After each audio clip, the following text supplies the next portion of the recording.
Para quem não me conhece, eu me chamo Cristiano, tenho 38 anos de idade, sou casado com a Silvana, uma mulher de Deus, uma mulher que Deus colocou na minha vida, foi a mulher que me apresentou o Senhor, foi a pessoa que se achegou até mim para falar de Jesus, com segundas intenções, é claro, né? Mas amém, graças a Deus, deu certo. Eu aceitei esse Jesus, quer dizer, eu recebi esse Senhor tão maravilhoso e nos casamos, estamos casados há 17 anos, não temos filhos ainda, mas eu queria te pedir, o dia que você lembrasse de mim, você orasse pelo meu milagre, amém?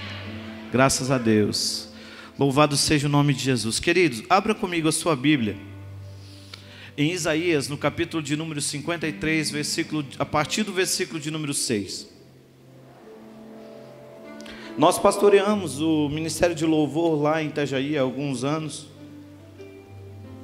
E no decorrer desses anos, eu aprendi que a minha adoração ela não se limita a um instrumento, amém? A minha adoração não se limita a um microfone, a um instrumento, a um momento de um culto. E é sobre isso que eu quero falar com você nessa noite, amém? Porque a adoração, irmãos, não é uma escolha. Eu não escolho adorar, eu adoro porque eu sou um adorador por essência. Você não escolhe adorar, você adora porque você é um adorador por essência, não é uma escolha. Agora, a minha escolha e a sua escolha é quem nós iremos adorar, amém? Mas a adoração está dentro de mim, a adoração está dentro de nós, e isso nós jamais vamos escolher se iremos ou não adorar, escolheremos sim quem iremos adorar, amém? Por isso que você vê aí no mundo homens adorando homens, homens adorando tantas outras coisas, homens adorando carro, homens adorando a Ele mesmo. Por quê? Porque a adoração está no coração do homem. Deus nos criou, nós somos adoradores por essência, amém? Eu tive a oportunidade de estar na Índia em 2012 e eu fiquei, vamos dizer, escandalizado, irmãos, quando eu vi um homem adorando um rato, homem adorando um macaco, homem adorando uma árvore, porque lá tudo isso é Deus lá, uma vaca é Deus lá. E eu me escandalizei, eu falei, meu Deus, mas que sentido tem nisso, Senhor? Um homem se prostrar diante de um rato, crendo que aquele rato é um Deus. Um homem se prostrar diante de um macaco, crendo que aquele macaco é um Deus. Que sentido que tem nisso, irmãos? A questão é, nós somos adoradores por essência. Nós sempre vamos adorar alguma coisa ou alguém. Mas graças a Deus que nós estamos aqui e que nós escolhemos adorar o nosso Senhor e Salvador Jesus Cristo. Amém? Você pode dizer amém? Amém. Graças a Deus. Então, Isaías capítulo 53, a partir do versículo 6, diz assim: todos nós, repita comigo, todos nós andávamos desgarrados como ovelhas, cada um se desviava pelo seu caminho, mas o Senhor fez cair sobre ele a iniquidade de todos nós. Vamos até o 11, tá? Ele foi oprimido e afligido, mas não abriu a boca, como um cordeiro que é levado ao matadouro, e como a ovelha que é muda perante os seus tosqueadores, assim ele não abriu a boca. Pela opressão e pelo juízo foi arrebatado. E quem dentre os de sua geração considerou que ele fora cortado da terra dos viventes, ferido por causa da transgressão do meu povo? E deram-lhe a sepultura com os ímpios, e com o rico na sua morte, embora nunca tivesse cometido injustiça, nem houvesse engano na sua boca. Todavia, foi da vontade do Senhor esmagá-lo, diga comigo, esmagá-lo. Foi da vontade do Senhor esmagá-lo, fazendo-o enfermar. Quando ele se puser como oferta pelo pecado, verá a sua posteridade, prolongará os seus dias, e a vontade do Senhor prosperará nas suas mãos. Versículo de número 11. E ele verá o fruto do trabalho da sua alma e ficará satisfeito. Com o seu conhecimento, o meu servo justo justificará a muitos, e a iniquidades deles levará sobre si. Amém? Curve a sua cabeça, vamos orar ao Senhor nessa noite. Deus, nós te louvamos por essa noite. Nós te louvamos por esse momento que o Senhor proporcionou para estarmos juntos, para te adorarmos, para nos movermos como igreja, como corpo. E Deus, nessa noite nós clamamos, Deus, fala aos nossos corações. Não aquilo que queremos ouvir, Senhor, mas aquilo que precisamos ouvir. Que o Senhor libere sobre nós nessa noite, não aquilo que queremos, mas aquilo que precisamos ouvir do Senhor, para as nossas vidas, para a nossa casa, para a nossa família nessa noite. Senhor, nós escancaramos o nosso coração, nós abrimos o nosso coração, abrimos a nossa vida, para receber do Senhor a sua palavra, e que essa palavra, Senhor, seja como uma flecha que acerta o alvo, que essa palavra venha de encontro aos nossos corações, e dê muito fruto, Senhor, para a glória do teu nome. Você pode dizer amém? Amém. Graças a Deus, louvado seja o nome de Jesus. Querido, a minha oração verdadeira nessa noite é que realmente o Senhor me use para falar ao seu coração, mas não aquilo que você deseja ouvir, mas aquilo que você precisa ouvir, amém? Porque na maioria das vezes, irmãos, aquilo que precisamos ouvir está bem distante daquilo que queremos ouvir. Então que nessa noite o Senhor fale aos nossos corações aquilo que a igreja de Araguari precisa ouvir. Você pode dizer amém? Você pode dizer que assim seja? Amém, graças a Deus. Querido, nós lemos aqui Isaías 53, a partir do versículo de número 6, o profeta Isaías, ele relata tudo aquilo que Jesus passou, tudo aquilo que Jesus teve que passar. Veio a este mundo com uma missão, e essa foi a missão de Cristo nessa terra. Ele veio para ser esmagado, ele veio para em nome de Jesus, poder tirar o nosso pecado, atrair o nosso pecado para Ele, e morrer numa morte de cruz, amém? Isso não é novidade para ninguém, muitos de nós já lemos esse versículo muitas e muitas vezes, é muito falado sobre isso, mas um dia eu estava lendo essa palavra e e o Senhor começou a ministrar algo no meu coração a respeito do porquê. Você já parou para pensar por quê? Você já parou, Senhor, por quê? Qual é o motivo de tudo isso, Senhor? Por que eu nasci? Por que eu estou aqui? Qual é o motivo da minha existência? E Jesus veio a este mundo, padeceu, sofreu, foi esmagado, como nós repetimos aqui, todos nós andávamos desgarrados como ovelhas, mas aprove o Senhor esmagá-lo, aprove o Senhor castigá-lo, para que hoje eu e você estivéssemos aqui, amém? Mas é interessante que no versículo de número 11, a Bíblia diz: Ele verá o fruto do trabalho da sua alma e ficará satisfeito. Quem é o fruto do trabalho da alma do Senhor? Sou eu, é você, amém? Nós somos o fruto do trabalho da sua alma, nós somos o resultado, nós somos a colheita daquela semente que caiu na terra e morreu. Nós somos a colheita de Cristo, mas a pergunta que nós precisamos continuar a fazer é: Senhor, o Senhor está satisfeito comigo? Porque a Bíblia diz: Ele verá o fruto do trabalho da sua alma e ficará satisfeito.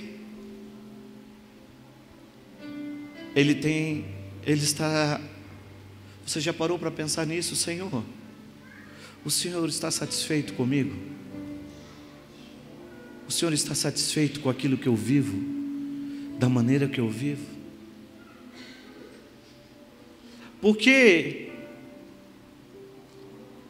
em Mateus no capítulo 3, versículo 13, a Bíblia diz que quando Jesus ele se apresentou a João Batista para ser batizado por ele, João Batista ainda tenta: não, Senhor, quem sou eu para te batizar?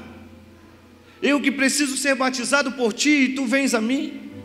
Jesus olha para ele e fala: João, é necessário que isso aconteça. E Jesus é batizado por João Batista, e a Bíblia diz que após ele sair da água, o Espírito Santo ele se materializa em forma de uma pomba, e se ouve uma grande voz dizendo: este é o meu filho amado, no qual eu tenho prazer. Esse é o meu filho amado, o qual ele me satisfaz. Eu não sei você, querido, mas um dia, eu não sei com esse ouvido corruptível, carnal, mas um dia eu quero estar diante do Senhor e poder ouvir dele dizer assim: Cris, você me deu muito prazer, a sua vida me deu muito prazer. E Jesus passou por tudo isso, foi esmagado, foi moído, morreu numa morte de cruz. Somente os malditos morriam na cruz, irmãos. Não era uma morte comum. E Jesus se fez maldito por nós. E nós precisamos entender o porquê. Porque nós ouvimos muitas vezes da religião que Jesus morreu para nos salvar. Isso é verdade ou é mentira? Alguém pode dizer alguma coisa? É verdade, amém? É verdade. Mas deixa eu te dizer, querido, essa não é uma verdade completa. A salvação, ela é o início, não é o fim. A salvação é o começo de tudo, mas não é o fim. Jesus morreu para te dar a vitória. É verdade ou mentira? Claro que é verdade, mas não é o fim. Jesus morreu para te dar uma vida abundante. Sim ou não? É verdade. Mas isso não é uma verdade completa. E é sobre isso que eu quero falar no seu coração nessa noite. O verdadeiro motivo pelo qual Jesus morreu naquela cruz por mim e por você. Eu quero que você abra a sua Bíblia em Romanos, no capítulo de número 14, a partir do versículo de número 7. Querido, nós estamos falando de adoração. Por mais que você ainda não consiga, mas eu queria que você entenda que nós estamos falando de adoração, porque a adoração não tem a ver somente com música, não tem a ver somente com o momento de um culto. A adoração tem a ver com uma vida. Amém? Então, Romanos, no capítulo 14, a partir do versículo de número 7.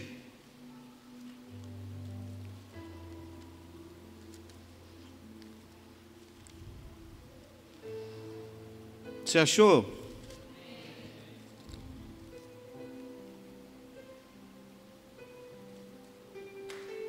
Diz assim: porque nenhum de nós vive para si mesmo. Está lá, né? Porque nenhum de nós vive para si, e nenhum morre para si. Pois se vivemos, para o Senhor vivemos. Se morremos, para o Senhor morremos. De sorte que, quer vivamos, quer morramos, somos do Senhor. Versículo de número 9. Porque foi para isto mesmo que Cristo morreu e tornou a viver. Para quê, irmãos? Para quê? Para ser Senhor tanto de mortos como de vivos. Jesus morreu para ser Senhor da sua vida. Jesus morreu para governar a sua vida. Amém? Querido, eu me converti com 18 anos de idade, há quase 20 anos atrás. E se o propósito de Deus fosse somente me salvar, Ele já poderia ter me levado, porque o propósito já estaria sido alcançado.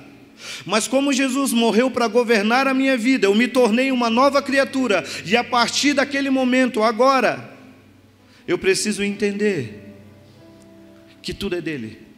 Romanos capítulo 11, versículo 33, 36. Porque dele, por ele e para ele são todas as coisas. Aleluia. Cristo morreu para ser Senhor da sua vida. A oração que o Senhor Jesus nos ensinou, a oração do Pai Nosso que estais no céu, santificado seja o vosso nome, venha a nós o teu reino. Sabe o que quer dizer venha a nós o teu reino, irmãos? Está querendo dizer, venha a nós o teu governo, Senhor. Jesus morreu para ser Senhor da sua vida. Quer um exemplo? Quantos aqui entregaram a sua vida para o Senhor? Levanta a mão, quero te conhecer. Graças a Deus. Você entregou a sua vida para Ele, amém? Agora deixa eu te perguntar, quantas vidas você tem? Uma. E essa vida que você tem ou tinha, você falou agora para mim que você entregou a Ele. Então, se você tem uma vida e essa vida que você tem, você escolheu entregar ao Senhor, quantas vidas te sobraram? Nenhuma, é disso que eu estou falando. Eu estou falando de um homem e uma mulher que entendeu que agora não tem mais vida, que agora se rende, se entrega ao governo do Senhor. E deixa Ele reinar na sua vida, deixa Ele reinar na sua casa, Ele reinar nas suas finanças, deixa Ele reinar, porque a adoração é isso, irmãos. Quando eu me alinho com a vontade de Deus e eu permito Ele reinar sobre a minha vida, quando eu permito que o Senhor governe a minha vida, Ele olha para mim e diz: esse é o meu filho amado, o qual eu tenho prazer. Essa é a verdadeira adoração que eu e você podemos entregar a Ele. Ele olhar para mim e para você e dizer: cara, você me dá prazer, a sua vida me dá prazer, seu coração me dá prazer. Por isso que não tem a ver com o instrumento, irmãos. Por isso que não tem a ver com o instrumento das minhas mãos. O meu instrumento, ele é uma ferramenta. Mas se a minha vida não estiver dando prazer ao Senhor, eu não tenho dado a Ele uma adoração verdadeira.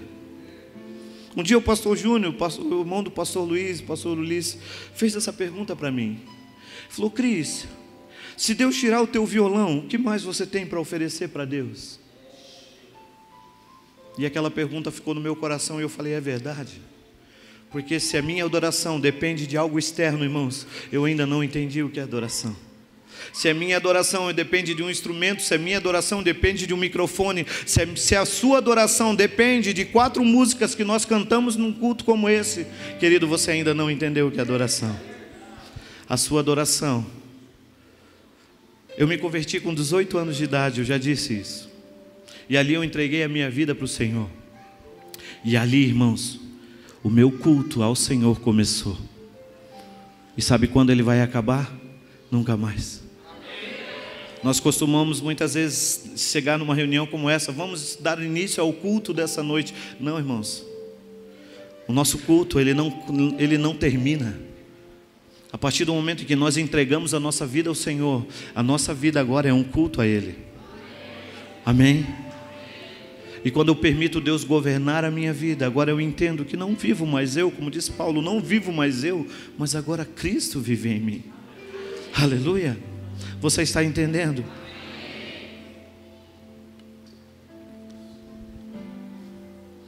É permitir que o Senhor governe a nossa vida. É permitir que Ele faça a vontade dEle e não a nossa. É permitir entender. Irmãos, durante muito tempo, por favor, não se ofenda, não tem nada a ver com você, tem a ver comigo. Mas pela minha vontade eu não estaria aqui. Durante muito tempo, sabe qual foi a minha vontade? Ser um profissional muito bem sucedido, ter uma boa condição financeira, conseguir os meus objetivos materiais. Esse sempre foi a minha vontade. E eu me lembro que as pessoas chegavam para mim e falavam: Cris, cara, você tem um chamado. Você tem um chamado, cara. Eu não respondia, mas eu pensava: eu tenho um chamado, e quem vai pagar minhas contas? Você que não vai. E durante muito tempo eu corri atrás disso, irmãos. Mas um dia eu entendi que eu precisava deixar a minha vontade para se submeter à vontade do Senhor. Isso fazem aproximadamente 5 anos atrás. Foi quando nós realmente nos despojamos de tudo. Conversei com a minha esposa. Falei: Sil, Deus está nos chamando. Amém, vamos. E largamos tudo e mergulhamos de cabeça naquilo que Deus tinha. Irmãos, 5 anos se passaram. Passamos por muitos momentos difíceis, muitas dificuldades. Mas se tu perguntar para mim hoje, falar: Cris, e aí? Eu vou te responder: valeu a pena. Passaria de novo? Passaria. Sabe por quê, irmãos? Por que Deus quer ser Senhor da sua vida? Por que Ele quer governar a sua vida? Será porque Ele é um Deus manipulador? Será porque Ele é um Deus controlador? Ele é um Deus que precisa governar alguém? Não. O Senhor quer ser Senhor da sua vida, porque em Isaías, no capítulo 55, a partir do versículo de número 8, se eu não me engano, diz assim: os meus pensamentos são mais altos que os teus pensamentos. Os meus caminhos são mais altos que os teus caminhos. E quando eu entendi isso, irmãos, e quando eu entendi que Deus tinha algo maior para mim, muito maior do que uma carreira, muito maior do que uma condição financeira boa, estável. Quando eu entendi que Deus tinha algo maior para mim, eu falei: Deus, amém, é isso que eu quero. Porque a Bíblia diz, meus irmãos, nós sendo maus, nós sabemos dar boas coisas aos nossos filhos, quanto mais o nosso Pai que está no céu. Você é mau, querido. Você é mau. Eu não sou pai ainda, mas eu sei disso. Você é mau. E se for preciso, você deixa de comer para dar comida para o seu filho. Você é mau. Você não teve oportunidade de fazer uma faculdade, mas você trabalha em 2 empregos para dar condição do seu filho fazer uma faculdade. Não é assim? Mas Deus diz assim: vós, sendo maus, sabeis dar boas coisas aos vossos filhos, quanto mais eu, o seu Pai que está no céu. É por isso que Ele quer ser Senhor da sua vida, querido. É simplesmente porque Ele tem uma vida, sabe o que a Bíblia fala, João capítulo 10, versículo 10, o diabo veio para matar, roubar, destruir, mas eu vim para que tenham vida em abundância. Eu acredito que o homem que prova essa vida abundante é o homem que se submete ao governo do Senhor, que se submete ao senhorio do Senhor. É por isso que Deus quer ser Senhor da nossa vida, querido. Uma vez eu fui ministrar numa cidade no interior de São Paulo. Isso foi logo no início em que eu realmente mergulhei de cabeça naquilo que eu entendia que Deus tinha para mim. E foi em Salto. E eu fiquei na casa de um homem chamado Paulo. Ele era artista plástico, ele pintava quadros. E aí ele fez questão de me levar no seu estúdio para ver os seus quadros. Então, quando eu cheguei lá, naquele estúdio, ele me mostrou os quadros. Ó, pastor, esses aqui são os quadros que eu pintei. Eu falei: cara, que legal. Aí ele me pegou pela mão e falou: pastor, mas vem aqui. E nós entramos por uma portinha que ia para trás do estúdio, e ali tinha uma sala de uns 3x3, uns 12 metros quadrados, uma salinha, onde era realmente o ateliê, onde ele pintava os seus quadros. E ali naquele ateliê tinha um cavalete e uma tela. E ele olha para mim e fala assim: pastor, o senhor está vendo esse quadro? Eu estava vendo uma tela, irmãos. Mas ele falou: o senhor está vendo esse quadro? Esse quadro foi uma senhora que me encomendou. Então esse quadro vai ser assim, assim, assim, assim. Ele começou a descrever o quadro para mim. E eu olhava para aquela tela, irmãos, toda rabiscada de lápis. Um rascunho de um quadro, todo rabiscado, algumas pinceladas de tinta. E eu olhava para aquela tela e eu falava: Deus, eu não estou vendo nada.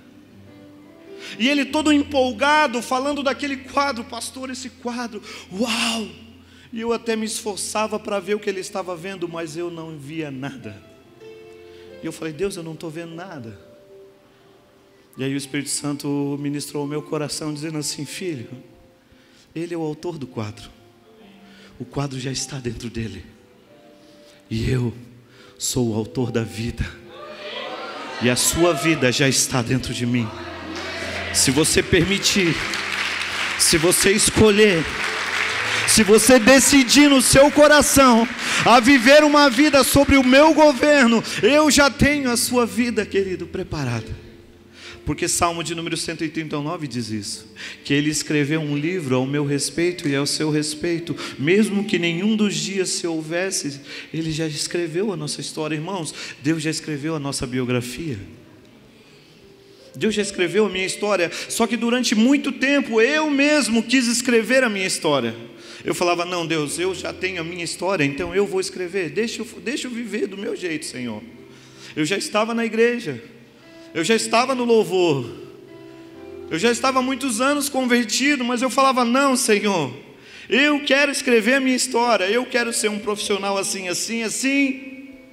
Mas quando eu entendi que Ele já tinha uma história escrita, meus pensamentos são mais altos que os seus pensamentos, os meus caminhos são mais altos que os seus caminhos. Quando eu entendi isso, irmãos, sabe o que eu descobri? Eu descobri que quando eu escolhi largar o que era bom, meu sonho, minhas vontades, meu sonho não era bom? Quem não quer ter uma boa condição financeira, um bom trabalho, né? Mas eu descobri que quando eu escolhi largar o que era bom, eu pude pegar o excelente de Deus para a minha vida. Aleluia. Jesus morreu para ser Senhor da sua vida, querido. Jesus morreu para governar a sua vida, a sua casa, a sua família, as suas finanças, os seus sentimentos. Ele morreu para ser o cabeça. Nós somos o seu corpo, amém? E Ele é o... Querido, quem comanda o corpo é a cabeça. Quem comanda todo o corpo é a cabeça. E você faz parte do corpo, então você precisa entender que agora você precisa se submeter aos comandos da cabeça, do cabeça, que é Cristo. Amém? Quer ser um adorador de verdade, em espírito e em verdade? Então permita que o Senhor governe a sua casa. Permita que o Senhor governe a sua vida. Agora entendendo que não é mais do seu jeito. Aquilo que você acha, aquilo que você deixa de achar, irmãos, não tem mais importância. O que tem importância agora é o que o Senhor acha, o que o Senhor deseja, como Ele quer que nós vivamos, de que maneira. Irmãos, vamos pensar, por favor, Deus nos deu um cérebro. Se a palavra dEle me garante que os pensamentos dEle são mais altos, se a palavra dEle nos garante que os caminhos dEle são mais altos, por que, irmãos, que a gente ainda insiste viver do nosso jeito e da nossa maneira? Se a palavra dEle nos garante isso, por que nós somos tão teimosos, irmãos? Mas deixa eu te dizer, se você ainda está teimando, deixa eu te dizer, há um recado de Deus na sua vida, para você nessa noite. Deus não desistiu de você. Deus não desistiu de você. Aleluia. Eu sei que muitos aqui, irmãos, receberam algo de Deus dentro de vocês, receberam uma palavra, receberam algo que Deus, que vai te levar a lugares, que vai te usar para fazer determinadas coisas. Muitos de vocês têm algo no coração, e eu sei, porque sei que muitos de vocês olham para dentro e falam: não, eu não tenho condições, eu não tenho capacidade. Se fosse o fulano, o fulano tem todo o perfil de ser, mas eu não. Mas eu te garanto, querido, se você se submeter ao governo de Deus e começar, um dia, o pastor Luiz, ele contou uma experiência que ele viveu, e eu tenho procurado viver essa experiência que ele teve, me motivou a viver dessa forma. Ele contou que um dia ele estava ministrando numa cidade no Brasil, e depois da ministração foram deixá-lo no hotel. E ele entrou no elevador para ir para o seu quarto, e quando aquele elevador abriu, no andar em que estava o seu quarto, um corredor comprido, e o quarto dele era lá no final do corredor. E aquele elevador abriu as portas, e quando ele olhou, aquele elevador todo escuro, ele até estranhou, ele falou: meu, mas todo escuro, mas era o elevador, era o andar dele. Então o que ele fez? Deu o primeiro passo, saiu do elevador. E quando ele deu esse primeiro passo, a primeira luz acendeu. E eu costumo brincar que não era um anjo, não era nada, era só um sensor de presença que estava ali. E à medida que ele foi andando, aquele corredor foi se iluminando. E ali o Espírito Santo ministrou no coração dele, dizendo assim: filho, olha, você não pode estar vendo nada, pode estar tudo escuro na sua frente, mas se você der o primeiro passo, eu vou iluminar os seus caminhos. E se você der o segundo, e se você der o terceiro, eu vou iluminar os seus caminhos. Então, querido, Deus tem plantado algo no seu coração que só você sabe. E deixa eu dizer algo, você de repente compartilhou isso com alguém e riram de você. E você até mesmo não acreditou naquilo, dizendo: não, Senhor, eu não consigo, eu não dou conta. Mas deixa eu dizer uma coisa para você: mesmo que as pessoas não acreditem em você, mesmo que nem você acredite em você mesmo, Deus continua acreditando em você. Ele continua acreditando.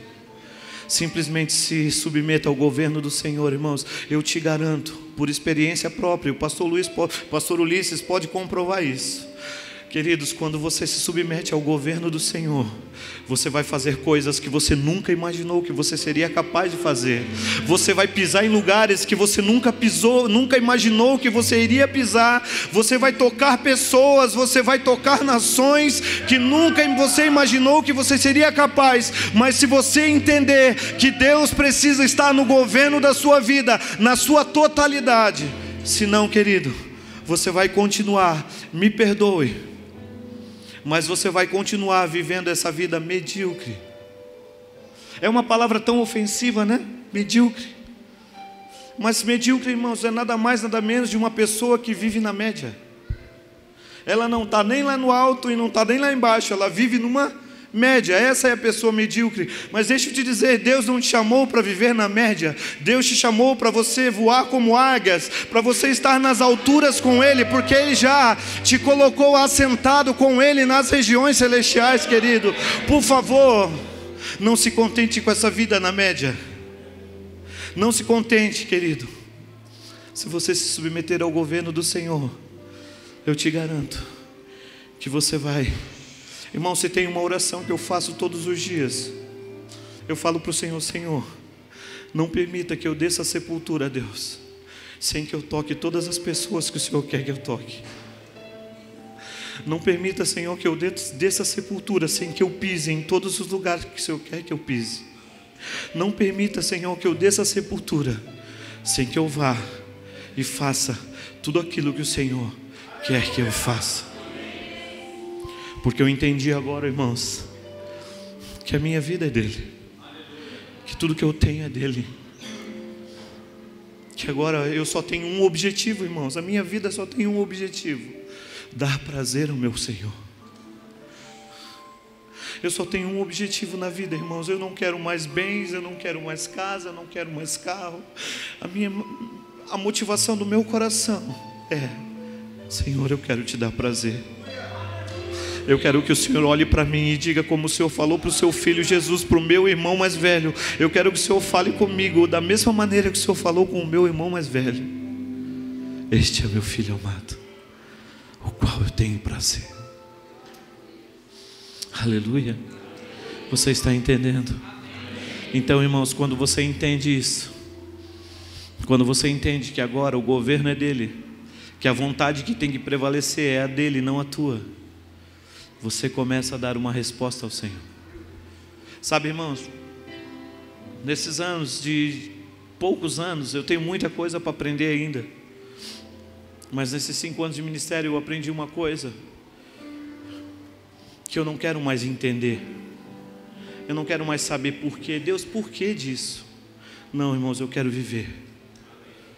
Independente do que esteja acontecendo, eu não quero mais ficar perdendo tempo e querer entender Deus e dizer: Deus, por que eu estou vivendo isso? Não, Senhor, se eu preciso me submeter a um processo, eu vou me submeter. Eu vou viver aquilo que o Senhor quer que eu viva. Porque muitos de nós, irmãos, nós perdemos tempo em querer entender os processos. Não querer entender os processos, irmão, só se submeta. Só se submeta aos processos de Deus na sua vida. Amém. Aleluia. Você está entendendo? O Senhor quer ser o Senhor da sua vida. Nós costumamos dizer lá em Itajaí, camarada canta, né?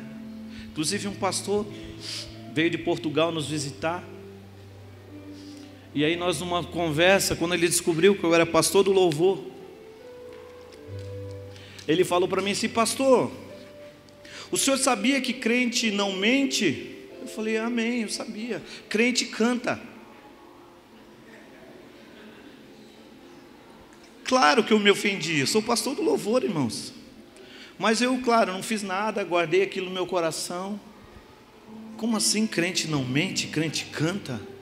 Mas aí eu fui para casa, irmãos, com aquela palavra no meu coração, e eu comecei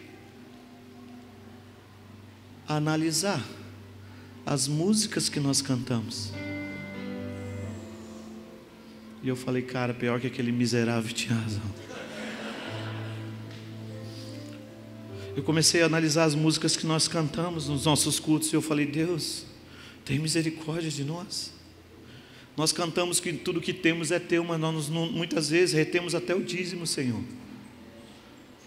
O pastor Luiz costuma dizer, o camarada diz que não dá nem o dízimo. Você acha que a vida ele vai dar, irmãos?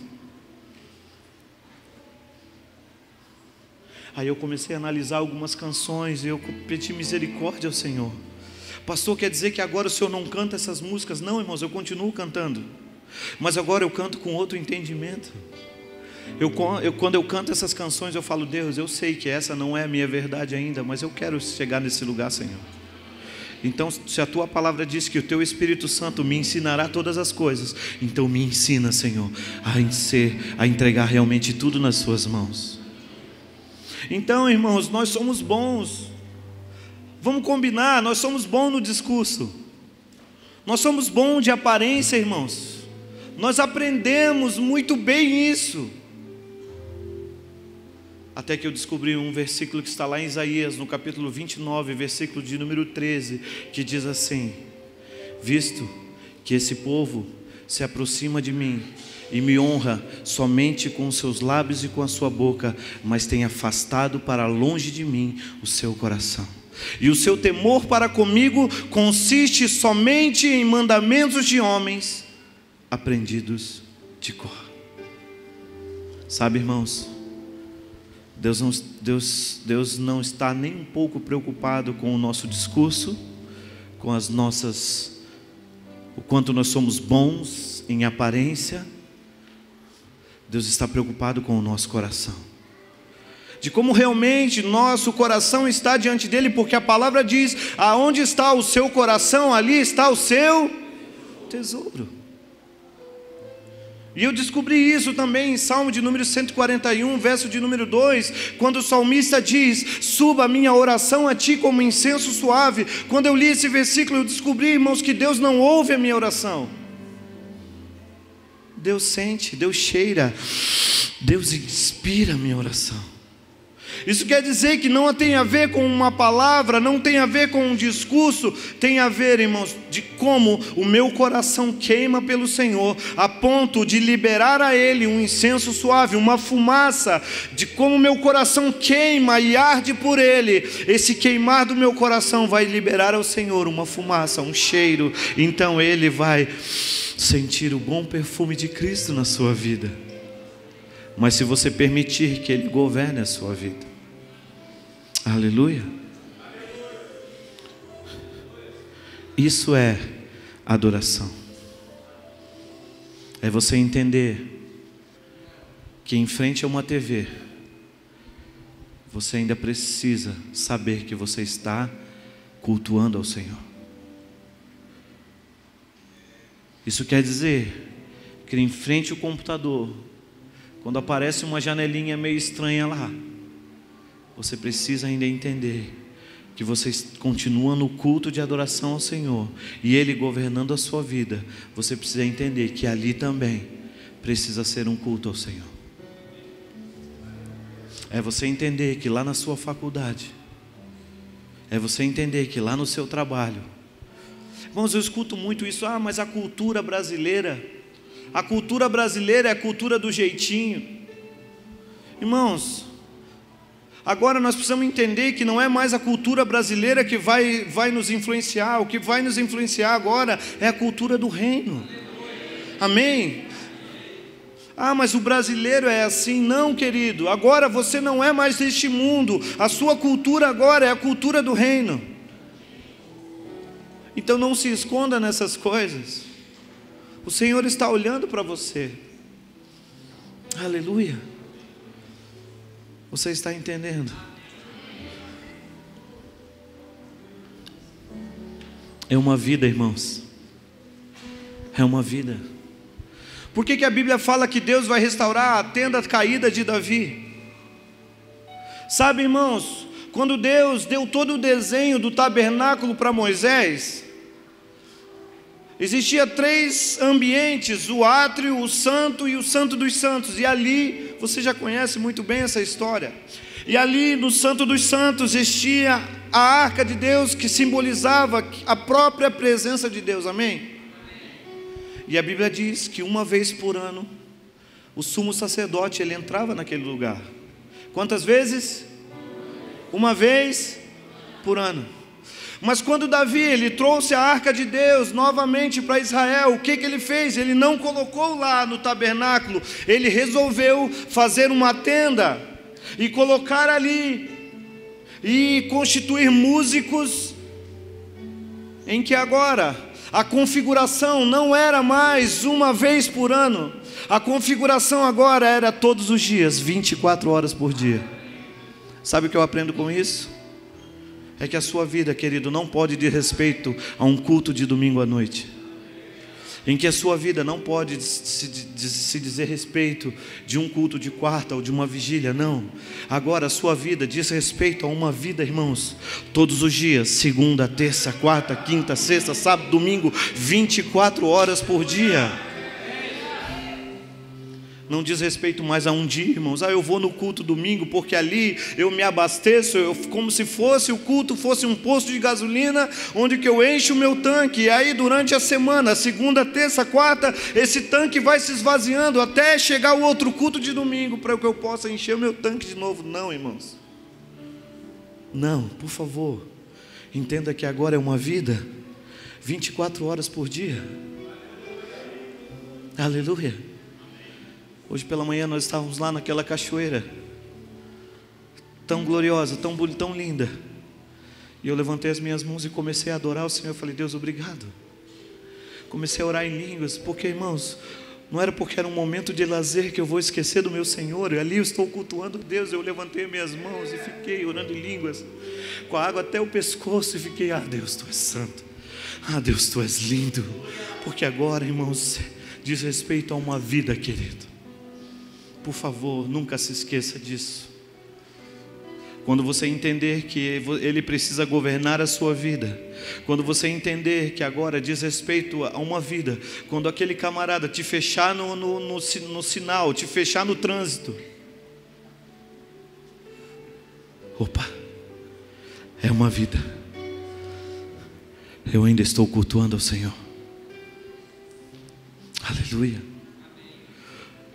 Quando você entender que é uma vida, quando aquele camarada lá no teu trabalho te ofender, falar uma besteira para você, e você for tentado a responder, você vai dizer: eu ainda estou num culto e adoração ao Senhor. Não é um momento, é uma vida. Porque esse culto não vai acabar, querido. Um dia esse coração aqui vai parar de bater, mas mesmo assim eu vou estar com Ele por toda a eternidade, cultuando e adorando ao meu Senhor, porque o meu culto, o seu culto não acaba. Deixa eu te dizer, daqui umas 3 horas esse culto vai acabar, e você vai sair por aquela porta. E por favor, não entenda que o culto acabou, porque o Senhor vai com você, a presença de Deus vai com você. Aleluia, aleluia.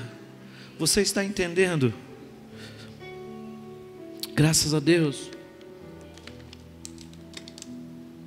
Por que Ele quer ser Senhor da sua vida? Jeremias capítulo 29, versículo de número 11. Coloca lá para nós, queridão, por favor. Jeremias capítulo 29, versículo de número 11.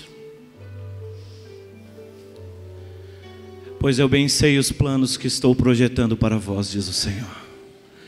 Planos de paz e não de mal, para vos dar um futuro e uma esperança. É por isso que Ele quer ser Senhor da sua vida, querido. Não é porque Ele é um Deus manipulador, não é porque Ele é um Deus que quer controlar a minha vida. É porque sabe o futuro que Ele tem para você, um futuro de paz, uma esperança, para vos dar o futuro e uma esperança, planos de paz. E aí nós vivemos uma vida atribulada. Aí vivemos uma vida cheia de dificuldades, toda atribulada. E aí muitas vezes culpamos ao Senhor, culpamos até o diabo. Irmão, sabe de uma coisa?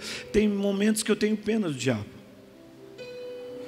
Porque tudo que dá de errado nas nossas vidas, nós culpamos o diabo. E sabe de uma coisa, irmãos? Algumas dessas coisas o diabo não tem nada a ver. Foram as nossas escolhas. Foram as nossas escolhas. E como a Bíblia diz que Deus não se deixa escarnecer, tudo que o homem plantar, ele vai colher. E aí vivemos uma vida atribulada, vivemos uma vida... Mas o que Deus tem para nós não é uma vida atribulada, querido. O que Deus tem para nós são planos de paz. Claro que isso não te isenta das dificuldades, porque a Bíblia diz em Mateus no capítulo 7, a Bíblia fala de duas casas, uma casa edificada sobre a rocha e uma casa edificada sobre a areia. E a Bíblia diz que vieram os rios, vieram os ventos, vieram as chuvas, sobre as duas. Sobre as duas. Mas a palavra do Senhor diz que a casa que estava edificada na rocha permaneceu de pé. Sabe, irmãos, planos de paz não quer dizer que agora você vai ter uma vida sem problemas, sem dificuldades. Não. Quer dizer que em meio às dificuldades, em meio aos problemas, mesmo em meio às lutas, sabe, a paz que a Bíblia diz, e a paz que excede todo entendimento, ela vai invadir o seu coração. Mesmo em meio às dificuldades, querido, você vai ter uma paz e dizer: não, o meu Senhor ainda está no controle de todas as coisas. Não, o meu Senhor ainda sabe de todas as coisas. E se a Bíblia diz que todas as coisas cooperam para o bem daqueles que amam a Deus, eu vou descansar o meu coração e esperar nele. Ah, pastor, mas não é fácil. É claro que não é fácil, irmãos. Se fosse fácil, todo mundo fazia. Mas a Bíblia diz, querido, que a porta ainda é estreita, que o caminho é estreito. Então, realmente, você permitir que o Senhor governe a sua vida, realmente é um custo alto que você vai ter que pagar. É um custo alto. Mas volto a dizer e garantir para você, vale a pena, querido. Vale a pena. Porque são planos de paz que o Senhor tem para você. Aleluia. Mas sabe qual é o problema? É que muitos de nós estamos aqui na igreja, no ministério. Sabe, irmãos, eu tenho algo no meu coração e você não é obrigado a receber e entender da mesma maneira. Você pode avaliar e pensar e tirar as suas próprias conclusões. Mas eu tenho algo no meu coração, quando eu ouço uma canção, quando eu ouço essa expressão que muitas vezes está nesse meio gospel evangélico que a gente está acostumado a viver. Quando eu ouço essa expressão, eu confesso que essa expressão ela não fecha no meu espírito. Quando eu ouço uma canção ou essa expressão dizendo assim: olha, o melhor de Deus está por vir sobre a sua vida. Eu confesso, irmãos, que para mim, isso não fecha no meu espírito. Sabe por quê? Porque o melhor de Deus, irmãos, para mim já veio. A Bíblia diz em João capítulo 3, versículo 16, que Deus amou o mundo de tal maneira que deu o seu único filho para morrer numa cruz, no meu e no seu lugar. Então, irmãos, por favor, não se comporte como se o melhor de Deus ainda está por vir. Jesus já veio a este mundo, já morreu numa cruz no seu lugar, no terceiro dia ressuscitou, e como se não bastasse, antes de subir aos céus, ele disse: olha, eu vou, mas eu vou mandar outro no meu lugar para estar contigo todos os dias, até a consumação dos séculos. Então, querido, o melhor de Deus não está por vir, já veio. Ele veio, morreu, ressuscitou e enviou o Espírito Santo para habitar dentro de mim e de você. Então, por favor, querido, por favor, se levante em fé no nome de Jesus e entre nesse lugar que Deus tem preparado para você. Aleluia, aleluia. Louvado seja o teu nome, Senhor. Nós oramos nessa noite que o teu Espírito nos conduza a este lugar, Senhor, de rendição. Lembra que eu falei de se desarmar? Querido, para você ser um homem, uma mulher rendida ao Senhor, você precisa se desarmar. Mas sabe qual é o nosso problema? É que nós os desarmamos das metralhadoras, porque são grandes e dá para ver, então a gente se desarma.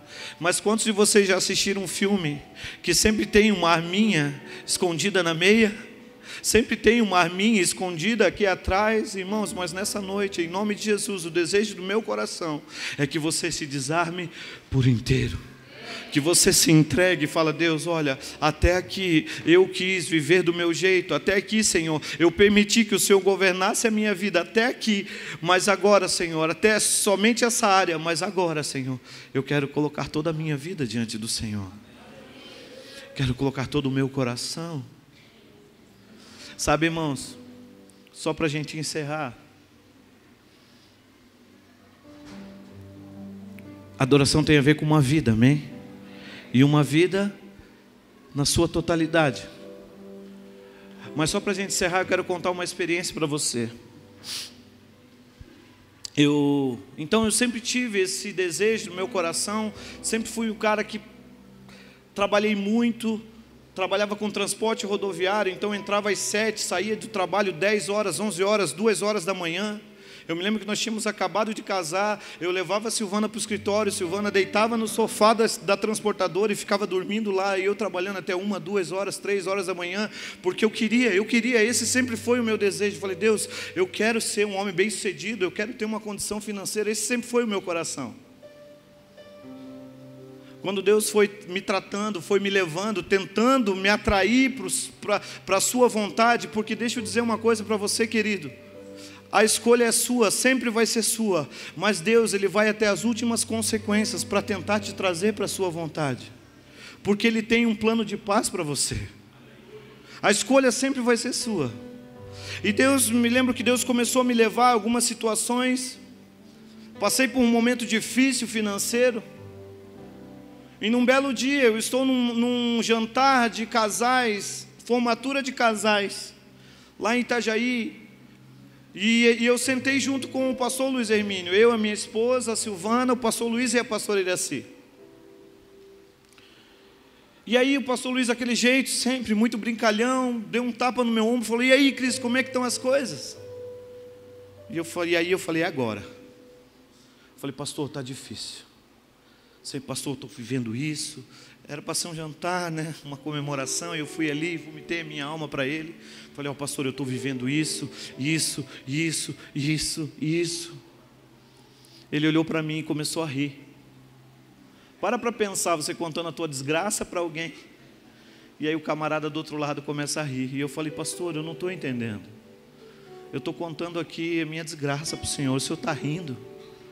E ele falou assim: Cris, realmente você não está entendendo nada, né? Eu falei: não, pastor, se o senhor está entendendo, me fala, porque eu não estou. E aí ele começou a dizer: Cris, você é um pastor, cara. Deus te trazendo para esse lugar. Precisa ser assim? Claro que não, mas com você precisava. Deus está tirando o teu coração de tudo isso, para o dia que você tiver um relógio de 5 mil reais no seu pulso, e Deus falar assim: pega esse relógio e dá para o fulano. Isso não vai ser mais problema para você. Só para constar, não é o caso, tá, irmãos? Não fica de olho, porque não é o caso. E eu fui para casa em crise, porque pensa num cara que tinha outros planos. Eu falei: Deus, que história é essa? O senhor fala com o Luiz Hermínio, não fala comigo. E eu comecei a orar naquela madrugada. Ele falou: eu já falei contigo, mas você não deu ouvidos para mim. E aí eu me lembrei de uma palavra que o Senhor me deu quando eu cheguei em Itajaí em 2012, que o próprio Luiz Hermínio me deu sem me conhecer. Eu tinha acabado de chegar na igreja. Ele olhou para mim e diz assim: Deus está falando para você cuidar das coisas dele, porque das tuas coisas ele vai cuidar. E eu me lembrei daquela palavra que eu nunca mais tinha me lembrado, e eu falei: Deus, eu já entendi. E ali começou o nosso ministério, e ali realmente eu saí do meu trabalho, e a Silvana também, e a gente mergulhou de cabeça.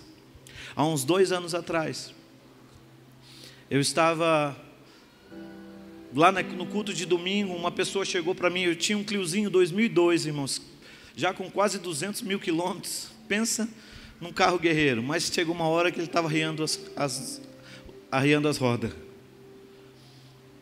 E aí uma pessoa chegou para mim e falou assim: Cris, Deus mandou te dar um carro. E eu falei: pô, se Deus mandou, cara, se apressa, porque o negócio está complicado. Ele falou: vamos fazer o seguinte, a gente dá o teu carro de entrada, a gente compra um carro até tantos mil e eu pago a diferença. Beleza, beleza. Nós tínhamos acabado de terminar um retiro de pastores e tinha muito pastor lá no sítio onde nós nos reunimos, estavam hospedados lá. E nós, imagine, eu e minha esposa, todo contente, chegamos para aqueles pastores e falamos: olha, nós acabamos de ganhar um carro. E todo mundo: uau, aleluia, glória a Deus. Aí se levanta um pastor e fala assim: ó, e Deus colocou no meu coração aqui para dar uma moto para vocês. Essa moto vale 8.500, tal e tal e tal e tal. Eu falei: glória a Deus. E essa moto estava aqui em Minas Gerais, numa cidade aqui em Minas. Esse pastor é daqui, do outro lado, perto de Belo Horizonte. E aí eu falei: pastor, eu sempre trabalhei com transporte rodoviário. Eu falei: então vou mandar um caminhão lá pegar essa moto. Beleza, beleza. Irmãos, não conseguia trazer essa moto. Aí liguei para o pastor: pastor, faz o seguinte, vende aí e me manda dinheiro. Mais fácil, né? Tá bom. E aí essa moto não vendia. E aí um belo dia eu estava tomando banho. Naquela semana eu ia vir aqui para Belo Horizonte. Eu estava tomando banho. E aí eu falei com Deus, falei: Deus, essa moto, Senhor, eu não consigo vender, eu não consigo trazer. O que essa moto é, Senhor? Ela é uma semente ou ela é uma provisão? Aí Deus falou no meu coração assim. Eu já tinha feito planos, irmãos, porque o carro eu precisava, mas a moto eu pensei: eu vendo a moto, ajunto mais um dinheirinho, dou uma entrada na minha casa, no meu apartamento. Já tinha feito vários planos. E aí naquele dia o Senhor fala no meu coração dizendo: olha, essa moto é uma provisão, é uma semente. Só que na hora a gente até expulsa o Satanás, né, irmãos?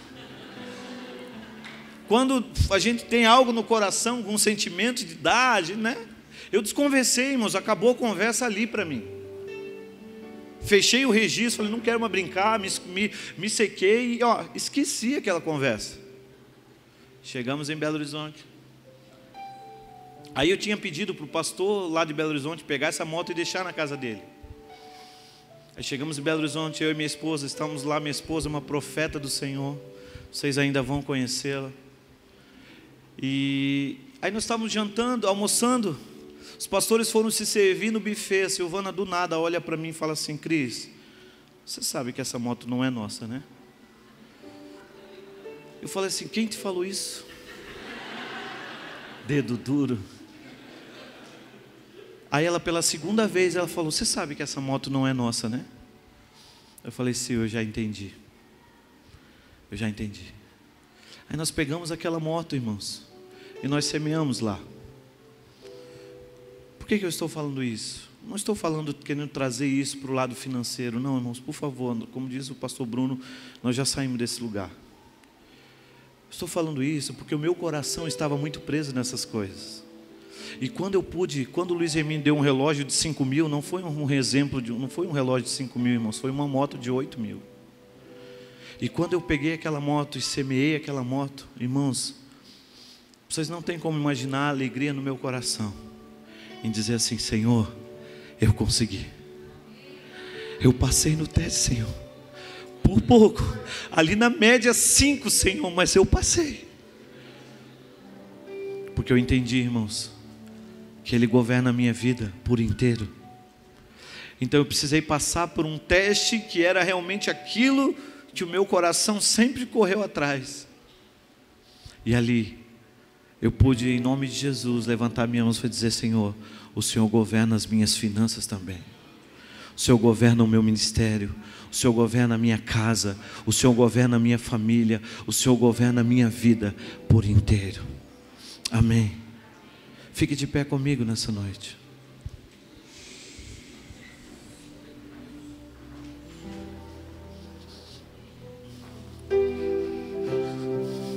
Gálatas capítulo 2, versículo 20 diz assim: já estou crucificado com Cristo, E vivo não mais eu, mas Cristo vive em mim. E a vida que agora vivo na carne, vivo-a na fé no Filho de Deus, o qual me amou e se entregou a si mesmo por mim. Amém. 1 Pedro capítulo 4, versículo 11 diz assim: se alguém falar, fale segundo as palavras de Deus. Se alguém administrar, administre segundo o poder que Deus dá, para que em tudo, diga comigo, em tudo, para que em tudo seja glorificado por Jesus Cristo, a quem pertence a glória e o poder para todos sempre.